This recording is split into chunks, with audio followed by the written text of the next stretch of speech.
Hey there, y'all. This is Jack, and today we are discussing My Hero Academia, chapter 410, Farewell All for One. And okay, I mean, it's like All for One. Just I'm, I'm just neutral on the character, but we'll get to it why I feel that way and why I don't think his impact has as big as it should have been. But yeah, well, before I go into the review, if you like My Hero content like this, please consider subscribing. I'd greatly appreciate it. If, of course, I'm able to entertain y'all. So anyway, let's just jump right in, shall we? All right. So yes, All for One's a baby at this point. He's still a baby that's able to think complexly, but he still acts like a child because when he gets younger and younger, his emotion he's unable to keep his emotions in check, which honestly makes sense for him. And he's just essentially just crawling. He's like, I gotta make it to Shigaraki. I still got a chance. I still got a chance to make it to Shigaraki. It ain't over yet. It's not over yet. I'm so freaking close. And as he's crawling, Bakugo stands in his way as Bakugo says, "You haven't vanished yet." And All for One baby's like, what the freak? As we see Bakugo, and I swear, uh, he's mocking me at this point. We see Bakugo with his shirt in the center torn open, where where Shigaraki hit him and shredded his heart. We get a shot of that as Bakugo even coughs out blood as Bakugo's almost falling to his he's almost face planting as he thinks, I feel so cold, my body won't move. I'm about to hit the ground. I can't even talk. And yeah, baby All for One's like, you move, just get out of my way at this point, you brats. And Bakugo just starts thinking to himself, he's at death's door, or should I say, straight out the womb. It'll be okay. He'll disappear in no time, which is true at this point. But then Bakugo remembers a conversation he had with Kirishima way back when with Red Riot, as Kirishima told them, standing through anything makes you crazy strong. And then Bakugo stops himself from falling as he catches himself and says, close call. My victory needs to be perfect. Got it. And Baby All for One is just terrified at this as he just says, get away. And Baby talk. I'm so sorry. And he shoots like a drill out of his mouth, and Bakugo catches it with his teeth and breaks it with his sweat ability because it shows that he actually broke it and smashed it. As he says, "Naughty night, nighty night, All for One," and All for One just starts freaking out, saying, "No, no, my emotions are getting the best of me. This isn't like me. No, no, no, no, no, no, no, no, no! I hate it, I hate it, I hate it, I hate it, I hate it." Then he shrieks down into a little fetus, and then he just thinks to himself, the stolen quirk factors are going back to their users.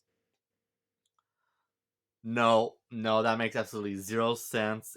That's retarded. I honestly do believe it's that so Hawks to get his power back. We do see Hawks, as it says, not happening. Way too big of a fan service. And then we see Hawks disappearing, and then again, not happening. Way too big of fan service. So imply that yeah, the quirks probably won't go back, but I wouldn't be surprised if they went back to their owners. Because yeah, even though Hawk's lampshade is saying, nah, it's too big of fan service, come on, Hirikoshi, come on. And then the little fetus turns into an embryo and then disappears as All for One's finally gone. And for me, All for One, oh, okay, let me just be straight with you on this. Did we all really feel All for One was this incredible mastermind character? It was more set up like he was, and it was stated that he really was, but we really didn't see it. Except for, oh no, I got plans for this. Like my plans, they're getting ahead, which are really just someone that in UA are gonna sabotage it. Or when he fought against All Might, the only thing we saw him being very tactical is when he was in Camino, when he was just blasting air. Then he just made that big old army. He's like, okay, yeah, I just used all that to warn you out. Now I'm gonna really crush you. And he gets defeated. And then this fight is like, oh yeah, I'm losing to Endeavor and Hawks, but ha, I got some of Ares' blood now. I'm gonna shrink back. I'm getting turning rapidly younger, but I'm gonna head to Shigaraki. Oh freak, dang it! Like no, like if you guys do you guys get keep up with Kenjaku from Jujutsu Kaisen?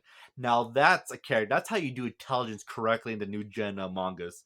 Like if I was referring to older ones, I would say Madara, but Madara, I mean Black Zetsu. So I would say Aizen. Aizen's probably a good benchmark. But as new gen, Kenjaku's freaking top tier.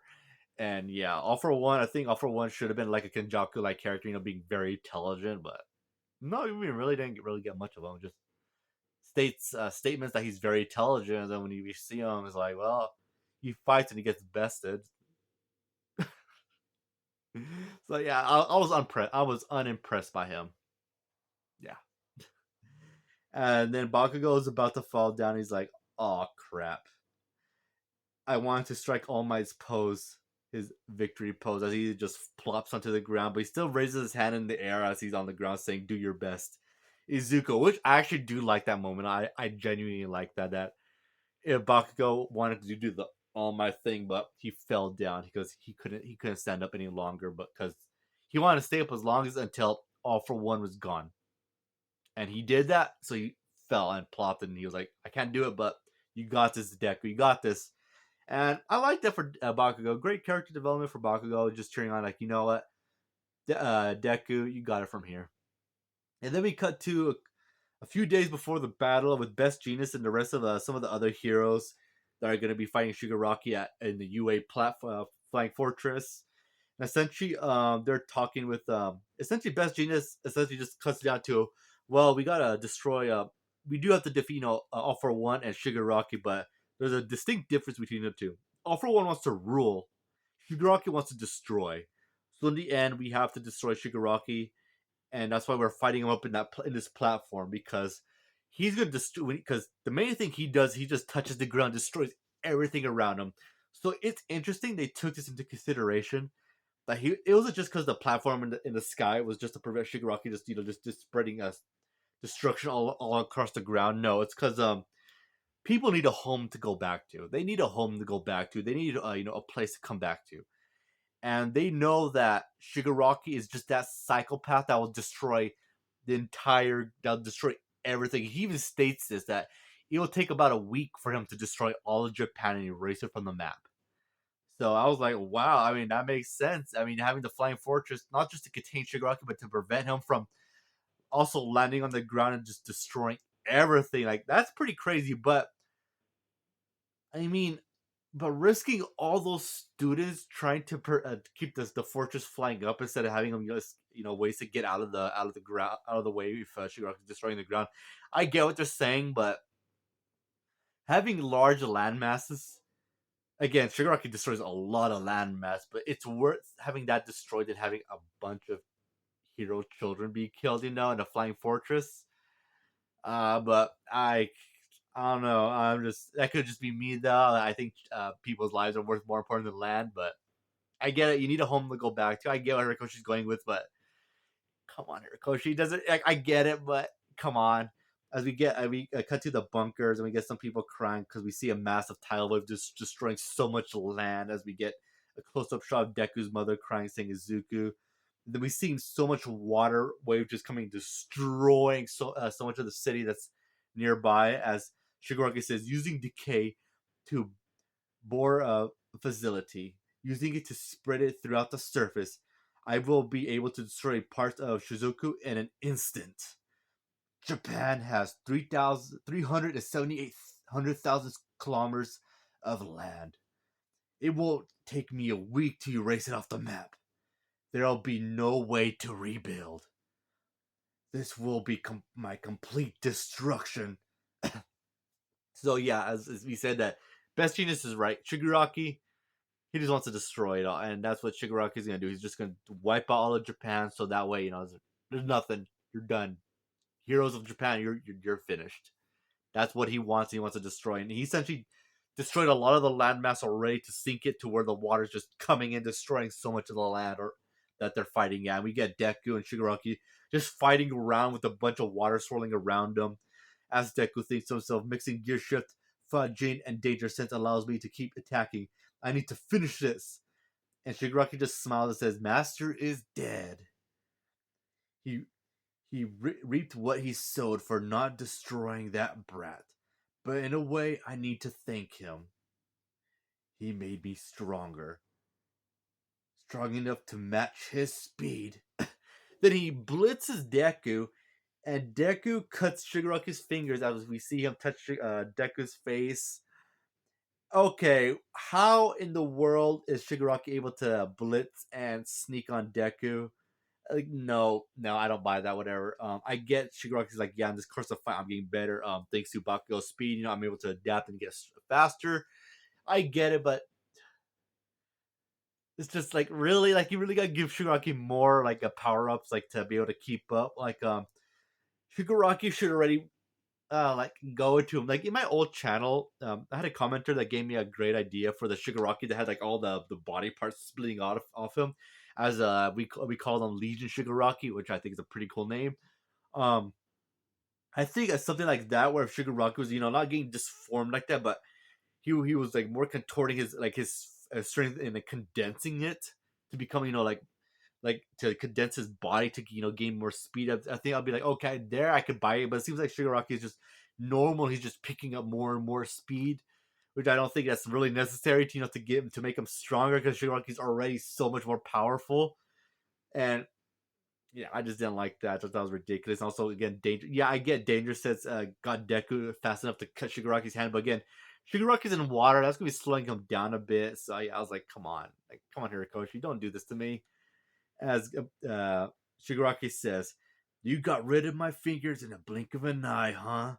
But and then Jin says, "Boy, uh, Shigaraki's going to," and then right there, uh, Deku's like, "Danger sense," and Shigaraki is already has his hand regenerated, and we see the hole in his hand starting to charge up as he says, "How long can you last?" And the ending quote: "Avoid certain death, but danger sense has been stolen." So yeah, so danger sense been stolen by. That's all it took.